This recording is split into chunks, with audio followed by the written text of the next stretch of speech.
Sveiki, tai gavau klausimėlį dėl pristraukimų. Dažnas klausimas, ypatingai pa žmonės, kurie negali padaryti nei vieno pristraukimo. Tai ką daryti, kokias progresijas, kad pagaliau sugebėtų žmogus pristraukti. Įsivaizduokime labai paprastą dalyką. Ateina mergina, galbūt moteris, galbūt vaikinukas, kurie yra silpni ir nori padaryti tą pirmąjį pristraukimą, bet niekada nesportavo ir nežino, ko pradėti. Tai galbūt pradėkite nuo to, išsiaiškinti, koks yra jūsų gripas. Tai reiškia, ar jūs sugebate išlaikyti pakankamai didelį svorį, būtent savo rankomis, tiksliau pasakius, savo kūno svorį, kad galėtumėt pradėti pristraukimus. Tai visą laiką pradėkite nuo to, kad jums reikėtų pasikabinti ant skersinio ir kabėti. Iš esmės, moteris turėtų išlaikyti savo svorį apie gerą minutę. Vaikinukai nuo pusantros, taip sakykime lengvai tariant, apie 2 minutės. Bet jeigu jūs pasikabinate ir jūsų rankos iš karto slysta, nukrenta, tai pirmas dalykas, apie ką jums reikėtų pagalvoti, tai apie savo suėmimo tvirtumą. Nes jeigu čia yra silpna, tai jūs tikrai nieko negalėsite padaryti. Visokiausi treniruokliai, kurie jums padės, greičiausiai nebus taip efektyvus, o galbūt greičiausiai jūs labai lėtai judėsite link savo tikslo. Todėl labai paprastas dalykas, pradėkite nuo izometrikos ir darykite, vadinkime, horizontalų traukimą. Tai ką aš turiu minėti? Tai pirma pradinė progresija būtų izometrika.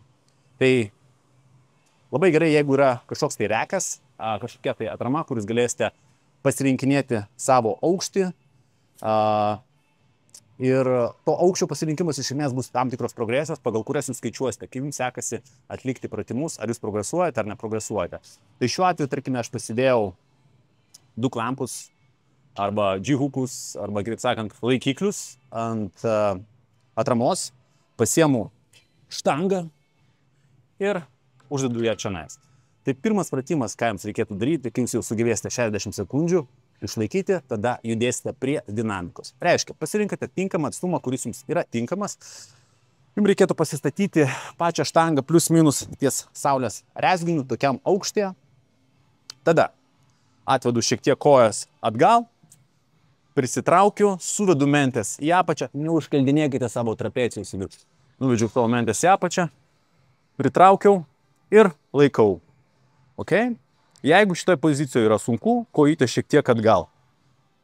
Ir jūs turite išlaikyti 1 minutę izometrikoje. Kai jūs išlaikėte minutę izometrikoje ir jeigu jūs matote, kad galite toliau padaryti, stiprinkite savęs šitoje pozicijoje. Tikrai nemažas kiekis krūvio ateis jums ant rankų, bet čia svarbiausias ilgi momentas – suvesti mentės į apačią ir jas laikyti. Venkite, kad būtų toksai tarpas. Visą laiką turite liestis.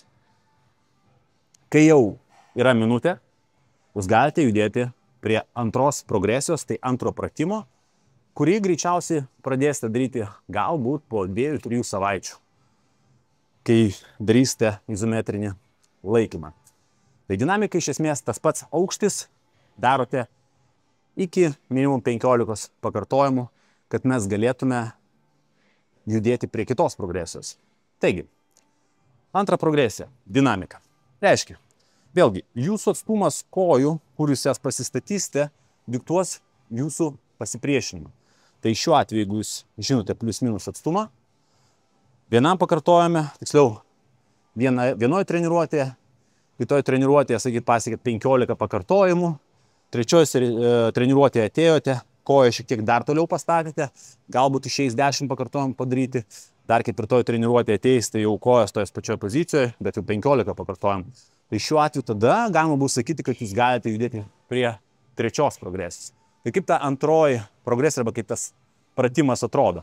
Kaip minėjau, tai yra dinamika. Tai pasirinkom, pilnas ištempimas, krūtinė į priekį, sėdinį stipriai suspaudžiate, juosmeninė dalis kontroliuojama, niekur aš nesu nukritęs, visiškai tiesus. Prisitraukiu, būtinai prisitraukite pilnai iki atramos štangos ir grįžtų atgal. Vėlgi, čionais stengiatės viską daryti su tiksliniu tempu. Tai gali būti 3 sekundės pakilau, 3 sekundės nusileidau. Geriausia bus, jeigu darysite 2-2. 1-2, užlaikiau. 1-2, 1-2, nusileidau. 2 sekundės palaikiau. 1-2, užlaikiau. 1-2, nusileidau. Venkite užsimetimų. Visą laiką stenkitės atlikti pratimą su kontrole. Okay? Nedarykite užsimetimų. Dar vienas ganėtinai labai svarbus dalykas, kurio aš jums nepasakiau, apie kurį galbūt nepasakiau, todėl kad man tai intuityviai aišku, bet daugelis žmonių, ką aš pastebėjau sporto salėje, tikrai būna labai awkward prieiti žmogus, sakyti, kad tu gali sužaloti. Tai kai šį pratimą atlieka priešingą pusę, ką aš turiu omeny, kaip susiema ne čionais, o susiema už čionais. Tai šiuo atveju, jeigu kablys dar šiek tiek prilaiko, viskas ok, bet jeigu, sakykim, žmogus išnaudoja inerciją, jis tiesiog krenta atgal. Tai labai svarbu, kad jūs šiek tiek įjungtumėt kritinį mąstymą ir galvotumėt apie tai, kad kas jūs išlaikys. Šiuo atveju mane išlaiko atrama. Aš turiu būtinai būti priešingoj pusėje. Jo, priešingoj pusėje, kad mane išlaikytų ta atrama. Tai va, kaip ir minėjau, padarėte 10 pakartojimų, kitą kartą ateinate, padarote 15, jeigu viskas tvarkoj, judame ties kitą progresiją. Tai ta trečioji progresija iš esmės turi pasimatuoti savo ties bambo. Pirmoji progresija buvo ties saulės rezginiu, ties krūtinę, leidžiame žemyn. Kuo žemiau, tuo yra sunkiau. Tai pradėsime nuo to, kad vėlgi, trečia progresija iš esmės yra izometrika. Vėlgi, pasiemu už štangos, nusileidau ant žemės, atrėmiau savo kojas į žemę, pakėliau klubą, prisitraukiau link krūtinės ir laikau. Vėl, aš laikau izometriku. Pozicija mentės nuleistos, su laiką lečiuosi. Kai šitą progresiją pasidarėte, judame ties dinamiką. Taigi, su dinamika, vėl, viskas labai paprastai. Klubas 90 laipsnių kampu. Jūsų tikslas būtinai su krūtinė pasiekti štangą, sėdiniui stipriai suspausti. Ir grįžau ramiai. Prisitraukiau ir grįžau ramiai.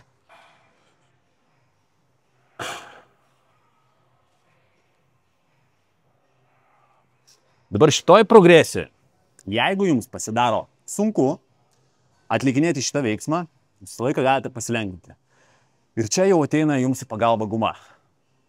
Nes dažnu atveju yra ganėtinai sunku išlaikyti tempą, dažnu atveju jūs užsimetinėsite. Tai šitoj progresijai galite šiek tiek save pamaloninti gumos pagalbą. Tai jeigu atkreipsite dėmesį, mes turime kitus džihukus. Gal biškį vienu nuleisiu. Aukštį patys turėtumėt plius minus susidėlioti, kaip jums yra patogu. Ir vėlgi svarbu, kaip ir su štanga svoris šiandien turėti tenais, bet kas labai svarbu, kad jūsų atraminiai kabliai, taip vadinami J-hookai, kiekvienas turėtų atskirą kryptį. Tai matome, kad jisai įvažiuoja į tokią kryptį ir jisai gaus traukimą į šitą pusę gumos. Tai jeigu toj pusėje J-hookas irgi toks pat, tai kai trauks guma, įsilenksis, tai naudos iš to nebus. Tai reiškia, įsidėmėkite, kad jie turėtų būti priešingų krypčių. Tada mes turime gumą, šitą gumą aš užgulu, pasikišu savo po juosmeniu, galima būtų pasakyti, po nugaros apatinę dalim, pasiemu už štangos, tai šiuo atveju tai yra regresija, progresijos būtent prisitraukimo su lenktom kojom, bet kaip ir minėjau, po izometrikos jūs galite ją daryti.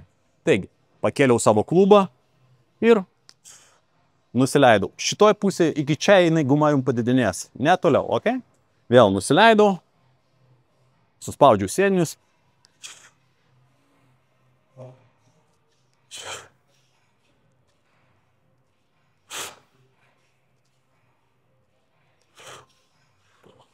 Ir kai šitoj pozicijoje jums pasidaro jau daryti lengva, be abejo, jūs perinat prie to, kad jūs tiesiog nusimate gumą ir tą patį pratimą atliekate be gumos. Viskas labai paprasta, viskas labai elementaru. Ir vėlgi, su pakartojimais, kaip minėjau, jeigu jūs jau atliekate 12-15 pakartojimų su sulenktom kojom, jūs galite judėti prie kitų progresijų. Jeigu jūs atliekate viską sulenktom ir viskas puikiai sekasi, mes viską galime daryti tiesiom kojom. Tai prieš darant tiesiom kojom, tarpinė progresija yra su gumos pagalba. Tai pasinaudojame gumos pagalba, atsiremiam ją, pasiemam už štangos, kūnas visiškai tiesus, atsitraukiau, grįžau atgal.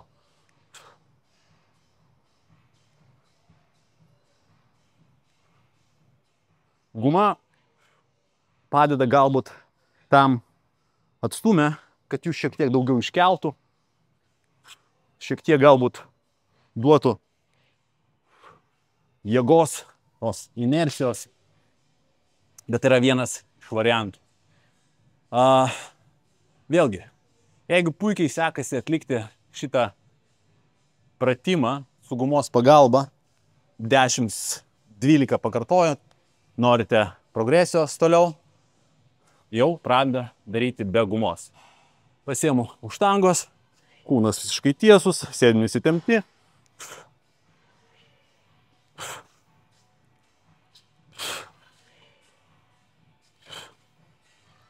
Na ir paskutinis, gal netgi meluoju, tai nėra paskutinis, tai dar papildoma progresija, kai jūs galite iškelti kojas ant kažkokios pakilos. Šiuo atveju mes pasimduosime šią pakilą. Tai užsidedu kojas ant viršaus.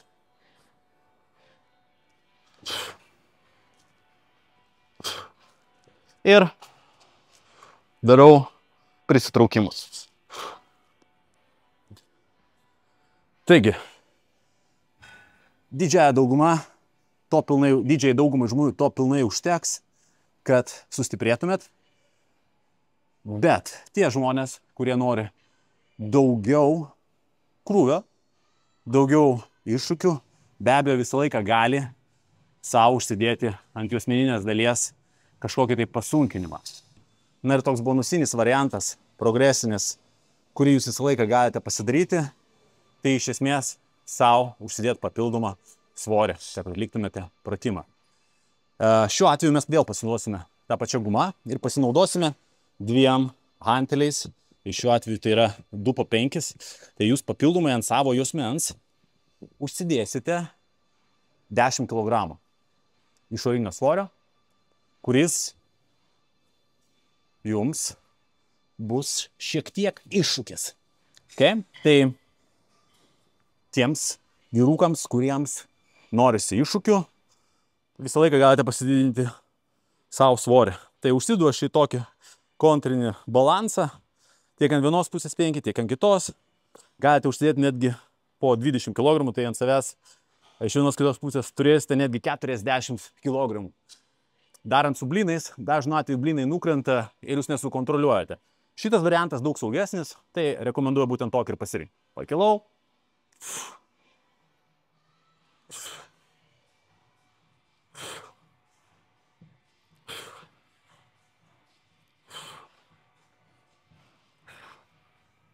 Taigi, kaip matote,